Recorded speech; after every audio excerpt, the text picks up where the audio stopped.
Hey y'all. So here I am again practicing the Bible study lesson for tonight, and thought that I'd video it while I was doing that in case you miss it and want to listen to it. So we are looking at Luke chapter 4. But before I dive into any Bible study, I always like to give some background. So the Bible is split into two parts: Old Testament, New Testament. Old Testament's before Jesus, and New Testament is Jesus on. And so Jewish people back in Jesus' day, they were very familiar with the scriptures of the Old Testament. Well, once we get to Jesus, the first 4 chapters of the New Testament are called the Gospels. Matthew, Mark, Luke, and John, they are the Gospels that are written about Jesus from his birth and the story of his birth on through the end of his ministry when he dies on the cross. And so the thing that I love to highlight is when I first started doing Bible studies and stuff, a lot of the questions I would get came around, the fact that they all contradict each other. Like, this one says this about this story and this one says that. And one of the things I came to learn as I was studying it for myself was that each of the Gospels were written for a different audience. And so Matthew, I think it's Matthew, for instance, he wrote his stories of Jesus for Jewish believers, and so they would have had that context knowledge of the Old Testament because they were Jewish and that's what they grew up studying. However, some of the others, I think it's Mark and Luke maybe, they wrote their gospel accounts for Gentile believers, so people who weren't Jewish, so they don't have that background knowledge. And so as you can see, like, it's one of those things where, like, if I'm telling, I went to the mall and I want to tell the story of me going to the mall, well, I'm going to tell the story a lot differently if I'm talking to my fashion forward sister rather than when I'm talking to Jimmy, because there's different facts, there's different details, different audiences need to hear different things.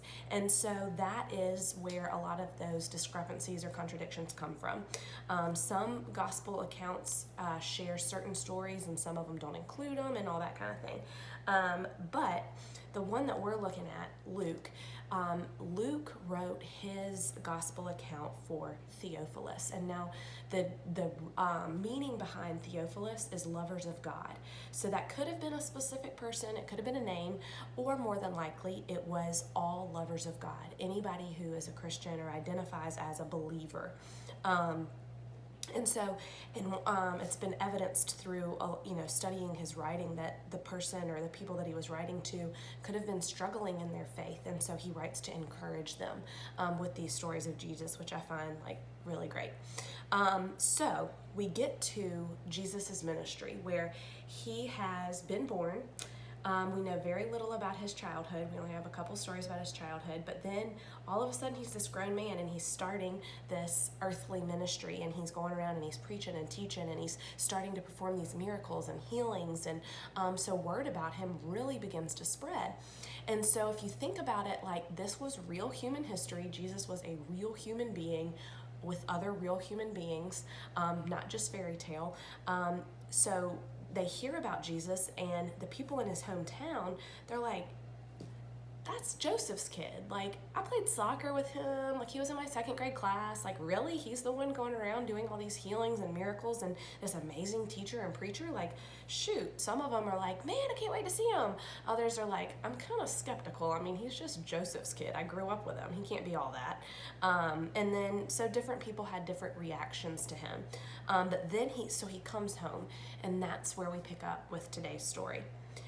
It says, Luke chapter 4, verses 14 through 30 says, Jesus returned to Galilee in the power of the Spirit, and news about him spread through the whole countryside. He was teaching in their synagogues, and everyone was praising him. He went up to Nazareth, where he had been brought up, and on the Sabbath day he went to the synagogue, as was his custom. So it's Sunday. He goes to church on Sunday.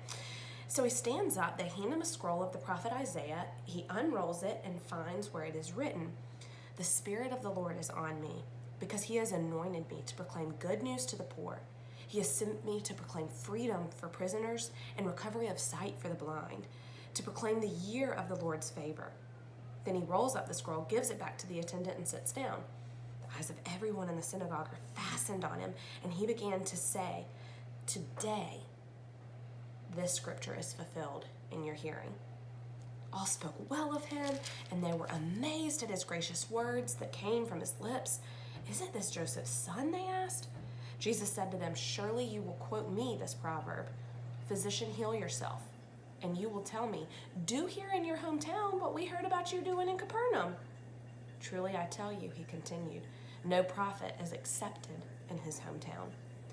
I assure you, there were many widows in Israel in Elijah's time when the sky was shut for 3.5 years and there was a severe famine throughout the land. Yet Elijah was not sent to any of them, but to a widow in Zarephath in the region of Sidon." Not sure if I said those right. "And there were many in Israel with leprosy in the time of Elisha the prophet, yet none of them were cleansed, only Naaman the Syrian." All the people in the synagogue were furious when they heard this. They got up, drove him out of town, and tried to throw him over the side of a cliff. But he walks right through the crowd and went on his way. So I sent some devotional material out. You did not have to read it. But basically, what the author of that devotional had said was, Jesus, we all love the turns water to wine Jesus, the yes Jesus, the miracle working Jesus, but we don't always like the convicting Jesus. He comes and he turns what they thought and their belief system upside down. You see, they were very much closed-minded, I guess. They were all about God's people, the Israelites. I know that some of us might feel like a lot of us have issues with that in our culture today, but I feel like we've become, comparing ourselves to this, we've definitely come a far way. But he's saying, those prophets, they didn't heal just God's people. They healed outsiders. They didn't just take care of the widows of God's people. The prophets also took care of outsiders. And so what Jesus did, totally turned the tables on them, and they were mad to the point of throwing him off of a cliff. And if you think about that, have you ever been convicted of something? You felt like God was saying, you need to take this whole faith thing more seriously and get to church on Sundays, or maybe he's been convicting your heart of changing some habits, like let's not gossip so much anymore. Let's not manipulate situations to get our way. Let's not lose our temper so much. Or, hey girl, you need to listen to your husband's side of the story too and not just be so close-minded about things. Those hard to hear things, when he puts up that mirror and convicts us about things that we need to change or do differently in our life, they don't feel good. We get angry and sometimes we want to throw Jesus off the side of a cliff. But it's in those things that our faith can grow by leaps and bounds if we listen to what he said. Sorry, I'm losing my voice. So, goodness gracious, sorry. There's another side to it too. There's another thing that happened in this story that I kind of picked up on, and it was Jesus saying no. The people were, of course, they had needs too. They were in need of healing. They were in need of the miracles that they heard about Jesus performing, but he says, I'm not going to do that. The answer is no. And so they are furious. And there have been times in my life where I have prayed for things and gotten no and been so angry I wanted to throw God or Jesus off the side of a cliff. And so in my earlier years, in my very immature faith days, I can remember, and I know this might sound really silly, but to me in the moment, it was a big deal. But I prayed for a boyfriend, and I prayed that, I see all my friends, this was high school, college, their Facebook statuses were changing from single to in a relationship, and I was blown away and frustrated because I was the only one. And so I prayed for Andrew, I prayed for Steve, I prayed for Carl, I prayed for a whole slew of different guys that I thought were the guy for me. And every single time it was no. And I can remember being convicted of that these weren't the guys for you and getting angry about it. But then even with the teeny tiny little speck of faith that I had back in those days, I remember saying, okay, I'll trust. I guess that means that you have my Prince Charming and he's just not ready yet. And if you go back and you read my prayer journals, you can really see that God was taking that little tiny bit of faith that I gave him. He took that and he honored that. And he brought Jimmy, who was my absolute best friend, the most amazing father. Like I couldn't have dreamed him up better if I wanted to. So to me, this shows me like, okay, yeah, you might get no, but hold on. It doesn't mean that you're going to get the answer yes down the road. You know, it could have been that he had a life of me being single and a whole other thing for me. Might not have been what I wanted, but I had to stay faithful. I had to keep my trust in God. And so I wanted to ask, you know, because it was in those times when I heard no and I was continuing to pray, that even though I was angry and upset and hurt, for somehow he grew my faith by leaps and bounds during that time.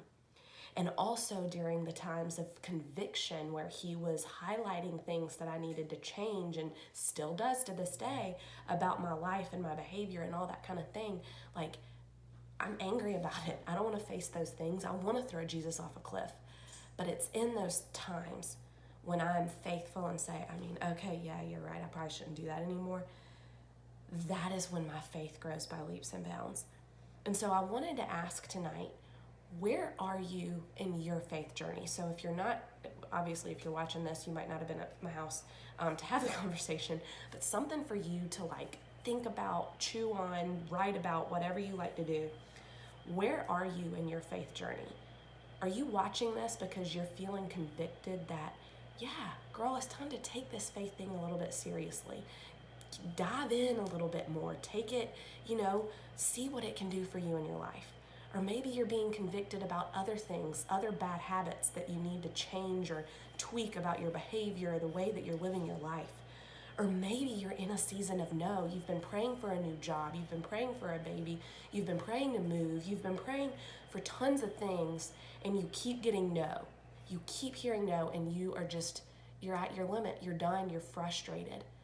Let me just encourage you that it is in those times, it is in those rough areas of conviction and no to prayer, that in the valleys is where he's carrying you, and that is where your faith can grow by leaps and bounds.